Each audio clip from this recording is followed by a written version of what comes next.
दबने के साथ साथ शिलापट का अनावरण। सरयू नहर राष्ट्रीय परियोजना राष्ट्र को समर्पित। 30 लाख किसानों की सिंचाई के लिए लाभ का अवसर। जल शक्ति से जनशक्ति का प्रारंभ। बहुत बहुत धन्यवाद माननीय प्रधानमंत्री महोदय। आपके बटन दबने के साथ ही राप्ती और सरयू बैराज के गेट खोल दिए गए हैं और प्रवाह प्रारंभ हो गया है। भारत माता की, भारत माता की, भारत माता की। हम ये पावन धरती का बारंबार प्रणाम करित है।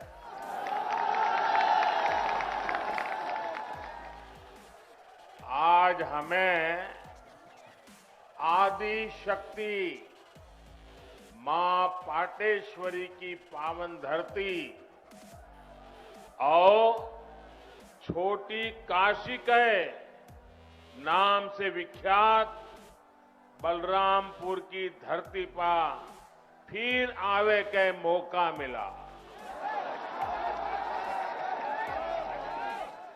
आपसे हमें खूब आशीर्वाद मिला है।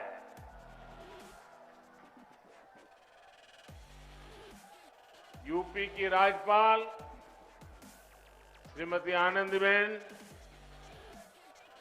यूपी के ऊर्जावान, कर्मठ, लोकप्रिय मुख्यमंत्री योगी आदित्यनाथ जी, उप मुख्यमंत्री श्रीमान केशव प्रसाद मौर्य जी, केंद्रीय मंत्री गजेंद्र सिंह शेखावत, कौशल किशोर जी, राज्य सरकार में मंत्री महेंद्र सिंह, रमापति शास्त्री, मुकुट बिहारी वर्मा, ब्रजेश पाठक, आशुतोष टंडन, बलदेव ओलाद जी, श्री पलटूराम जी, मंच पर उपस्थित सभी संसद के मेरे साथीगण, सभी आदरणीय विधायकगण, जिला पंचायतों के सदस्य और मेरे प्यारे भाइयों और बहनों,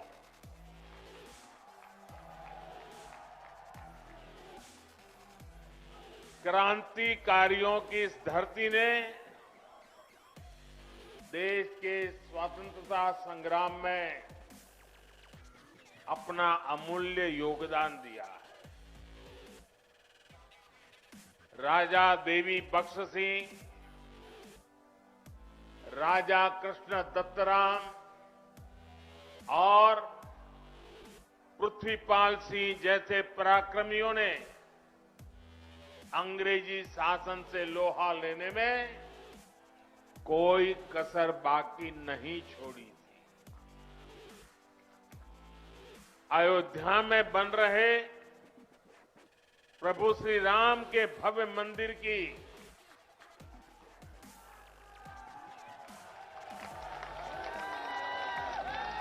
जब जब बात होगी, बलरामपुर रियासत के महाराजा पाटेश्वरी प्रसाद सिंह के योगदान का उल्लेख जरूर होगा। बलरामपुर के लोग तो इतने पारखी है, इतने पारखी है कि उन्होंने नानाजी देशमुख और अटल बिहारी वाजपेयी के रूप में दो भारत रत्नों को गढ़ा है, उन्हें संवारा है। साथियों, राष्ट्र निर्माताओं और राष्ट्र रक्षकों की इस धरती से मैं आज देश के उन सभी वीर योद्धाओं को भी श्रद्धांजलि दे रहा हूं जिनका 8 दिसंबर को हेलीकॉप्टर हादसे में निधन हो गया। भारत के पहले chief of defence staff general Bipin Rawat ji का जाना हर भारत प्रेमी के लिए, हर राष्ट्र भक्त के लिए बहुत बड़ी क्षति है। जनरल बिपिन रावत जी जितने जांबाज थे, देश की सेनाओं को आत्मनिर्भर बनाने के लिए जितनी मेहनत करते थे, पूरा देश उसका साक्षी रहा है। एक सैनिक सिर्फ उसी समय तक सैनिक नहीं रहता जितने दिन वो सेना में रहता है। उसका पूरा जीवन एक योद्धा की तरह होता है। अनुशासन, देश की आन बान शान के लिए वो हर पल समर्पित होता है। गीता में कहा गया है, नैनम छिदन्ति शस्त्राणि, नैनम दहति पावकः, ना शस्त्र उसे छिन्न भिन्न कर सकते हैं, ना अग्नि उसे जला सकती है। जनरल बिपिन रावत आने वाले दिनों में अपने भारत को नए संकल्पों के साथ वे जहां होंगे वहां से भारत को आगे बढ़ते हुए देखेंगे। देश की सीमाओं की सुरक्षा बढ़ाने का काम, बॉर्डर इंफ्रास्ट्रक्चर को मजबूत करने का काम, देश की सेनाओं को आत्मनिर्भर बनाने का अभियान, तीनों सेनाओं में तालमेल सुदृढ़ करने का अभियान, ऐसे अनेक काम तेजी से आगे बढ़ता रहेगा। भारत दुख में है, लेकिन दर्द सहते हुए भी हम ना अपनी गति रोकते हैं और ना ही हमारी प्रगति। भारत रुकेगा नहीं, भारत थमेगा नहीं। हम भारतीय मिलकर और मेहनत करेंगे। देश के भीतर और देश के बाहर बैठी हर चुनौती का मुकाबला करेंगे। भारत को और शक्तिशाली और समृद्ध बनाएंगे। साथियों, यूपी के सपूत देवरिया के रहने वाले ग्रुप कैप्टन वरुण सिंह जी का जीवन बचाने के लिए डॉक्टर जी जान से लगे हुए हैं। मैं मां पाटेश्वरी से उनके जीवन की रक्षा की प्रार्थना करता हूं। देश आज वरुण सिंह जी के परिवार के साथ है। जिन वीरों को हमने खोया है, उनके परिवारों के साथ है। भाइयों और बहनों, राष्ट्र प्रथम की भावना को सर्वोपरि रखते हुए देश आज हर वो काम कर रहा है जो 21वीं सदी में हमें नई ऊंचाई पर ले जाए। देश के विकास के लिए ये भी बहुत जरूरी है कि पानी की कमी कभी बाधा न बने। इसलिए देश की नदियों के जल के सदुपयोग हो, किसानों के खेत तक पर्याप्त पानी पहुंचे, ये सरकार की सर्वोच्च प्राथमिकताओं में से एक है। सरयू नहर राष्ट्रीय परियोजना का पूरा होना इस बात का सबूत है कि जब सोच ईमानदार होती है तो काम भी दमदार होता है।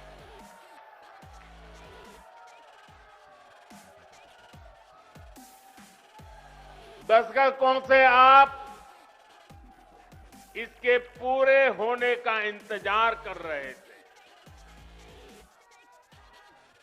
घाघरा, सरयू, राप्ती, बाणगंगा और रोहिणी की जल शक्ति अब इस क्षेत्र में समृद्धि का नया दौर लेकर आने वाली है।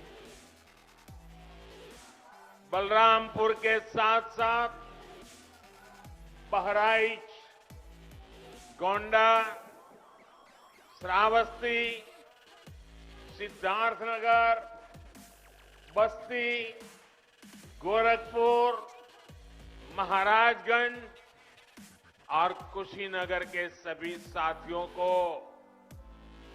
लाखों मेरे किसान भाइयों बहनों को आज हृदय से बहुत बहुत बधाई देता।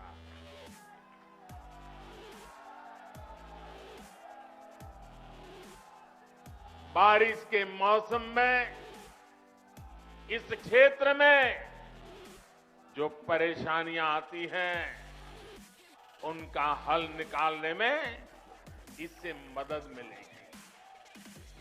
और मैं जानता हूं मेरे प्यारे भाइयों बहनों, हमारे यहां तो इतिहास गवाह है, अगर किसी ने प्यासे को एक प्याला भर पानी पिला दिया होता है तो वो इंसान जीवन भर कभी उस रण को भूलता नहीं है, जीवन भर उस इंसान को भूलता नहीं। और आज लाखों किसानों के प्यासे खेत जब पानी प्राप्त करेंगे, मुझे पक्का भरोसा है आपके आशीर्वाद जीवन भर हमें काम करने की ताकत देंगे। आपके आशीर्वाद हमें नई ऊर्जा देंगे। भाइयों बहनों, आज मैं ये भी कहना चाहूंगा, विशेष रूप से वो किसान जिनके पास 2 हेक्टेयर से कम भूमि है, उनके लिए सिंचाई की ये व्यवस्था जीवन बदलने वाली होती है। जैसे कोई व्यक्ति मृत्युशैया पर पड़ा हो, उसको ब्लड की जरूरत हो, लहू की जरूरत हो, रक्त की आवश्यकता हो, और जैसे ही डॉक्टर रक्त ला करके उसको चढ़ाएं और उसकी जीवन बच जाता है, इस पूरे क्षेत्र के खेतों को ऐसी ही नई जिंदगी मिलने वाली है। साथियों, बलरामपुर की मसूर दाल का स्वाद तो बीते सालों में देश भर में फैला ही है। अब पारंपरिक फसलों के साथ साथ इन क्षेत्रों के किसान अधिक दाम देने वाली, अधिक आय देने वाली दूसरी फसलों की खेती भी व्यापक रूप से कर पाएंगे। साथियों, सार्वजनिक जीवन में मुझे एक लंबे समय से काम करने का सौभाग्य मिला है। मैंने पहले की कितनी ही सरकारें देखी है, उनका कामकाज भी देखा। इस लंबे कालखंड में जो मुझे सबसे अधिक अखरा, जिससे मुझे सबसे ज्यादा पीड़ा हुई है, वो है देश के धन, देश के समय और देश के संसाधनों का दुरुपयोग, उसका अपमान। सरकारी पैसे हैं तो मुझे क्या, मेरा क्या, ये तो सरकारी है। ये सोच देश के संतुलित और संपूर्ण विकास में सबसे बड़ी रुकावट बन गई है। इसी सोच ने सरयू नहर परियोजना को लटकाया भी भटकाया भी। आज से करीब 50 साल पहले इस पर काम शुरू हुआ था। आप सोचिए 50 साल के बाद आज इसका काम पूरा हो रहा है। जब इस परियोजना पर काम शुरू हुआ था, ये सिर्फ यहां के नागरिक नहीं, देश के नागरिक भी इस बात को समझे, हिंदुस्तान का हर नागरिक समझे, हिंदुस्तान का मेरा नौजवान समझे, जो अपने उज्जवल भविष्य की कामना करता है, वो मेरा देश का हर नौजवान समझे। साथियों, जब इस परियोजना पर काम शुरू हुआ था तो इसकी लागत 100 करोड़ रुपए से भी कम थी। जरा आप बोलेंगे कितनी लागत थी उस समय जब शुरू होना था तब? कितनी थी? कितनी थी? 100 करोड़। और आज कहां पहुंचा मालूम है? आज ये लगभग 10,000 करोड़ रुपए खर्च करने के बाद पूरी हुई है। 10,000 करोड़। कितना? कितना? पहले होना था 100 करोड़ में, आज हुआ 10,000 करोड़ में। ये पैसा किसका था भाइयों? ये पैसा किसका था? ये धन किसका था? आपका था कि नहीं था? इसके मालिक आप थे कि नहीं थे? आपके मेहनत का एक एक रुपया सही समय पर सही काम के लिए उपयोग होना चाहिए था कि नहीं होना चाहिए था? जिन्होंने नहीं किया वे आपके गुनहगार है कि नहीं है? आपके गुनहगार है कि नहीं है? ऐसे लोगों को आप सजा देंगे कि नहीं देंगे? पक्का देंगे? मेरे प्यारे भाइयों बहनों, पहले की सरकारों की लापरवाही की 100 गुना ज्यादा कीमत इस देश को चुकानी पड़ी।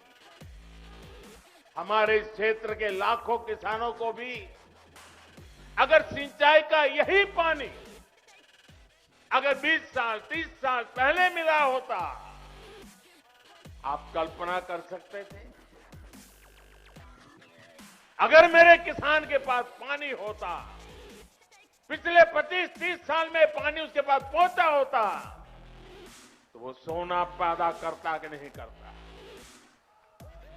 देश का खजाना भर देता कि नहीं भर देता? अपने बच्चों की शिक्षा दीक्षा अच्छी कर पाता कि नहीं कर पाता? भाइयों बहनों, दशकों से देरी की वजह से मेरे यहां के किसान भाइयों बहनों का भी अरबों खरबों रुपयों का नुकसान हुआ है। वैसे साथियों, जब मैं आज दिल्ली से चला तो सुबह से मैं इंतजार कर रहा था कि कब कोई आएगा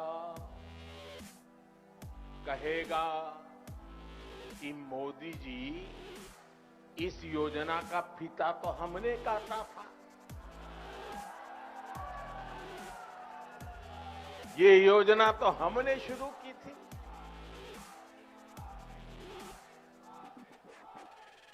कुछ लोग हैं जिनकी आदत है ऐसा कहने की। हो सकता है बचपन में इस योजना का फीता भी उन्होंने ही काटा हो। साथियों,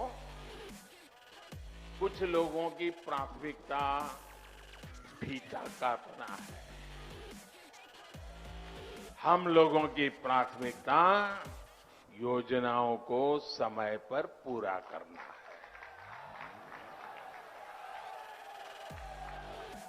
2014 में जब मैं सरकार में आया था तो ये देखकर हैरान था कि देश में सिंचाई की 99 बड़ी परियोजनाएं, 99 परियोजनाएं जो देश के अलग अलग कोनों में दशकों से अधूरी पड़ी है। हमने देखा कि सरयू नहर परियोजना में कितनी ही जगहों पर नहरें आपस में जुड़ी ही नहीं थी, पानी आखिरी छोर तक पहुंचाने की व्यवस्था ही नहीं थी। सरयू नहर परियोजना में जितना काम 5 दशक में हो पाया था, उससे ज्यादा काम हमने 5 साल से पहले करके दिखाया। साथियों, यही तो डबल इंजन की सरकार है, यही तो डबल इंजन सरकार के काम का रफ्तार है। और आप याद रखिए, योगी जी के आने के बाद हमने बाण सागर परियोजना का लोकार्पण किया। कुछ दिन पहले ही अर्जुन सहायक नहर परियोजना का लोकार्पण किया। इसी हफ्ते गोरखपुर में जो फर्टिलाइजर कारखाने और एम्स का लोकार्पण किया गया, उनका भी बरसों से इंतजार हो रहा था। कुशीनगर इंटरनेशनल एयरपोर्ट की भी फाइलें बरसों से चल रही थी, लेकिन इस एयरपोर्ट को भी शुरू करवाने का काम डबल इंजन की सरकार ने ही किया है। साथियों, हमारी सरकार किस तरह बरसों पुराने सपनों को साकार कर रही है, इसका एक और उदाहरण केन बेतवा लिंक परियोजना भी है। सालों से इस परियोजना की मांग हो रही थी। अभी 2-3 दिन पहले ही कैबिनेट ने इस परियोजना को स्वीकृति दे दी है और इस पर 45,000 करोड़ रुपए खर्च किए जाएंगे। ये उत्तर प्रदेश को इतनी बड़ी सौगात मिल रही है, 45,000 करोड़ रुपए खर्च किए जाएंगे। ये परियोजना बुंदेलखंड को जल संकट से मुक्ति दिलाने में बड़ी भूमिका निभाएगी। भाइयों और बहनों, आज देश में आजादी के बाद पहली ऐसी सरकार है जो छोटे किसानों की सूद ले रही है। पहली बार 2 हेक्टेयर से कम भूमि वाले छोटे किसानों को सरकारी लाभ से, सरकारी सुविधा से जोड़ा गया है। बीज से लेकर बाजार तक, खेत से लेकर खलिहान तक उनकी हर तरह से मदद की जा रही है। इन छोटे किसानों के बैंक खातों में पीएम किसान सम्मान निधि के हजारों करोड़ रुपए सीधे भेजे जा रहे हैं। उनकी आय बढ़ाने के लिए उन्हें खेती से जुड़े अन्य विकल्पों की तरफ भी प्रेरित किया जा रहा है। ऐसे विकल्प जिसमें बहुत बड़ी जमीन की उतनी जरूरत नहीं पड़ती, उन्हें इसका मार्ग दिखाया जा रहा है। इसी सोच के साथ पशुपालन हो, मधुमक्खी पालन हो या फिर मछली पालन, इनके लिए राष्ट्रीय स्तर नई योजनाएं शुरू की गई है। आज भारत दूध उत्पादन के मामले में दुनिया में अग्रणी है ही, लेकिन आपको जानकर के खुशी होगी, आज हम शहद, हनी, मधु, आज हम शहद निर्यातक के रूप में भी विश्व में अपना स्थान बना रहे हैं। हमारी सरकार के प्रयासों की वजह से बीते 7 वर्षों में शहद का निर्यात बढ़कर करीब करीब 2 गुना हो गया है और इससे किसानों की 700 करोड़ रुपए से ज्यादा की कमाई हुई है। भाइयों और बहनों, किसान की आय बढ़ाने का एक और विकल्प बायोफ्यूल भी है। हम खाड़ी का तेल से चलाते थे, अब हम झाड़ी का तेल भी लेकर के आ रहे हैं। बायोफ्यूल की अनेक फैक्ट्रियां यूपी में बनाई जा रही हैं।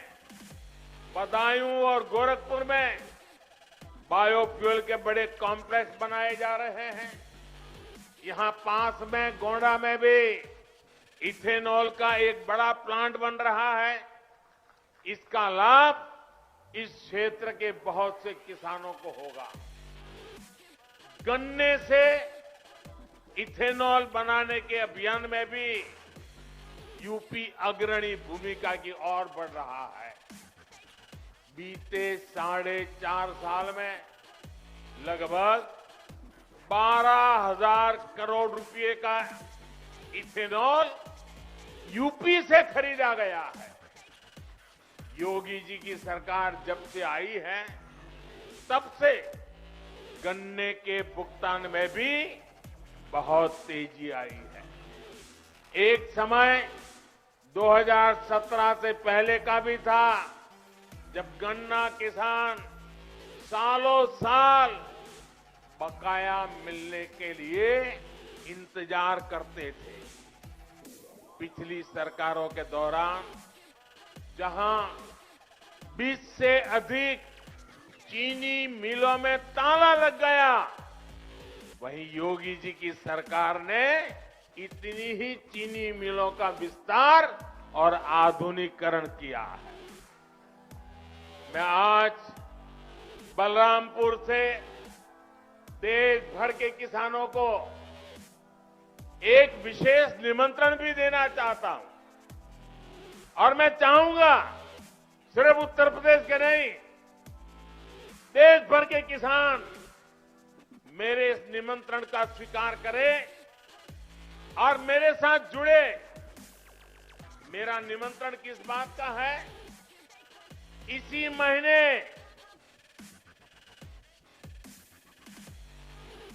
5 दिन के बाद 16 तारीख को, 16 दिसंबर को सरकार प्राकृतिक खेती पर, नेचुरल फार्मिंग पर एक बहुत बड़ा आयोजन करने जा रही है। हमारे पद्म पुरस्कार विजेता सुभाष जी करके हैं महाराष्ट्र के, उन्होंने जीरो बजट खेती का एक विचार विकसित किया है।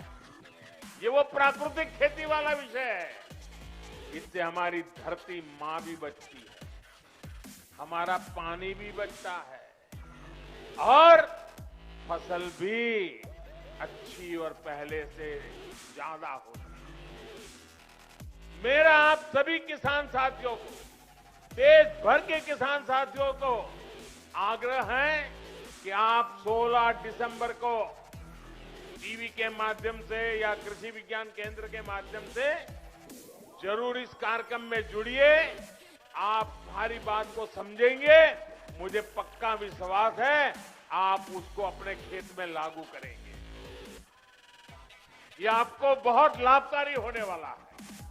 साथियों, आपकी हर जरूरत को ध्यान में रखते हुए आपका जीवन आसान बनाने के लिए हम दिन रात मेहनत कर रहे हैं।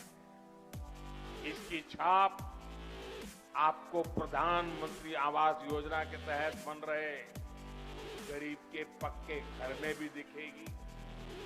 पीएम आवास के तहत मिल रहे घरों में इज्जत घर यानी शौचालय है, उज्ज्वला की गैस है, सौभाग्य योजना का बिजली कनेक्शन है, उजाला का एलईडी बल्ब है, हर घर जल योजना के तहत मिल रहा पानी का कनेक्शन है।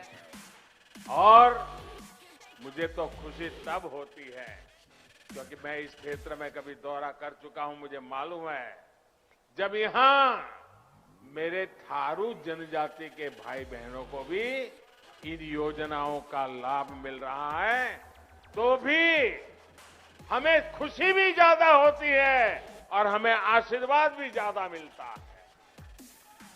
साथियों, हमारे यहां सदियों से एक तौर तरीका चला आ रहा है कि घर होगा। मेरी माताएं बहनें मेरी बात जरूर समझें और मेरे पुरुष भाई भी अपने घर में बताएं। हमारे यहां एक मान्यता चली, परंपरा चली, व्यवस्था चली। वो क्या? घर होगा तो पुरुष के नाम, दुकान होगी तो पुरुष के नाम, गाड़ी होगी तो पुरुष के नाम, खेत होगा तो पुरुष के नाम। महिलाओं के नाम पर कुछ भी नहीं। कुछ होता है क्या महिलाओं के नाम पर?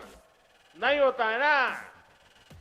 मैं आपकी पीड़ाएं जानता हूं बराबर माताएं बहनें, और इसलिए हमने क्या किया, मुझे खुशी है हमने क्या किया, पीएम आवास योजना के तहत जो घर बन रहे हैं ना, ज्यादातर घरों का मालिकाना हक हमने हमारी माताओं, बहनों, बेटियों को दे दिया है। इस वजह से देश में ऐसी बहनों की संख्या में बहुत अधिक वृद्धि हुई है जिनके अपने नाम पर कम से कम एक प्रॉपर्टी तो है। डबल इंजन की सरकार के प्रयासों से यूपी के 30 लाख से अधिक गरीब परिवारों को पक्का घर मिल चुका है। आने वाले दिनों में और भी ज्यादा नए घर बनाने के लिए अभी हमारी सरकार ने 2 लाख करोड़ रुपए से अधिक का प्रावधान किया है। यानी जिनको अभी तक पक्के घर नहीं मिले उन्हें आने वाले समय में भी जरूर मिलेंगे। साथियों, जब सरकार संवेदनशील हो, गरीबों की सुनती हो, उनका दुख दर्द समझती हो तो फर्क आता ही है। आता है कि नहीं आता है? फर्क आता है कि नहीं आता है?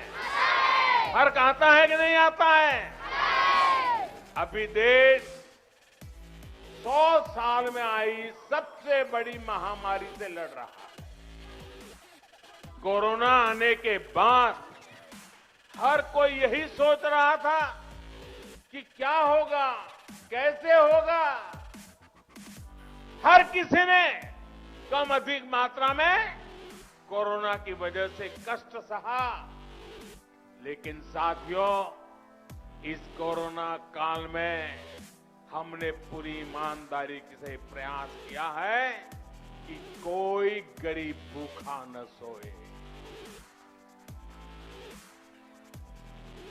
और अभी इसलिए पीएम गरीब कल्याण अन्न योजना के तहत मिल रहे मुफ्त राशन के अभियान को होली से आगे तक बढ़ा दिया गया है। गरीबों को मुफ्त राशन पर सरकार 2,60,000 करोड़ रुपए उससे भी ज्यादा खर्च कर रही है। भाइयों और बहनों, पहले जो सरकार में थे, आप जानते हैं ना, अच्छी तरह जानते हैं ना, पहले जो सरकार में थे वो माफिया को संरक्षण देते थे। आज योगी जी की सरकार माफिया की सफाई में जुटी है।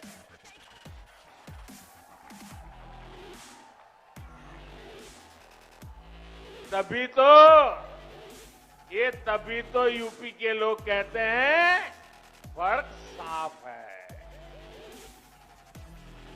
पहले जो सरकार में थे वो बाहुबलियों को बढ़ाते थे। आज योगी जी की सरकार गरीब, दलित, पिछड़े और आदिवासी सभी को सशक्त करने में जुटी है। तभी तो यूपी के लोग कहते हैं फर्क साफ है। पहले जो सरकार में थे वो यहां जमीनों पर अवैध कब्जे करवाते थे। आज ऐसे माफियाओं पर जुर्माना लग रहा है, बुलडोजर चल रहा है। तभी तो यूपी के लोग कहते हैं फर्क साफ है। पहले यूपी की बेटियां घर से निकलने से 100 बार सोचने के लिए मजबूर थी। आज अपराधी गलत काम से पहले 100 बार सोचता है। तभी तो यूपी के लोग कहते हैं फर्क साफ है। पहले बेटियां घर में दुबक कर रहने को मजबूर थी। अब यूपी के अपराधी जेल में दुबकते हैं। तभी तो कहते हैं फर्क साफ है। साथियों, आज मैं एक और योजना के बारे में जरूर बताना चाहता हूं जो यूपी के लोगों की बहुत मदद करने वाली है। और ये योजना है स्वामित्व योजना। स्वामित्व योजना के तहत आज गांवों में प्रॉपर्टी की मैपिंग कराकर घरों के, खेतों के मालिकाना हक के कागज लोगों को दिए जा रहे हैं। ये अभियान कुछ ही समय में यूपी के हर गांव तक पहुंचने वाला है। इससे आपको अवैध कब्जे के डर से मुक्ति मिलेगी और बैंकों से मदद लेना भी आपके लिए आसान हो जाएगा। अब गांव के युवाओं को बैंक से अपने काम के लिए पैसा जुटाने में दिक्कत भी नहीं आएगी। साथियों, हम सभी को मिलकर उत्तर प्रदेश को नई ऊंचाई पर ले जाना है। उत्तर प्रदेश की नई पहचान देनी है। उत्तर प्रदेश को दशकों पीछे धकेलने वाले लोगों से आपको निरंतर सतर्क रहना है। भाइयों बहनों, एक बार फिर से आप सभी को सरयू नहर परियोजना के लिए बहुत बहुत बधाई देता हूं। मेरे साथ दोनों हाथ ऊपर करके पूरी ताकत से बोलिए, भारत माता की, भारत माता की, भारत माता की। बहुत बहुत धन्यवाद।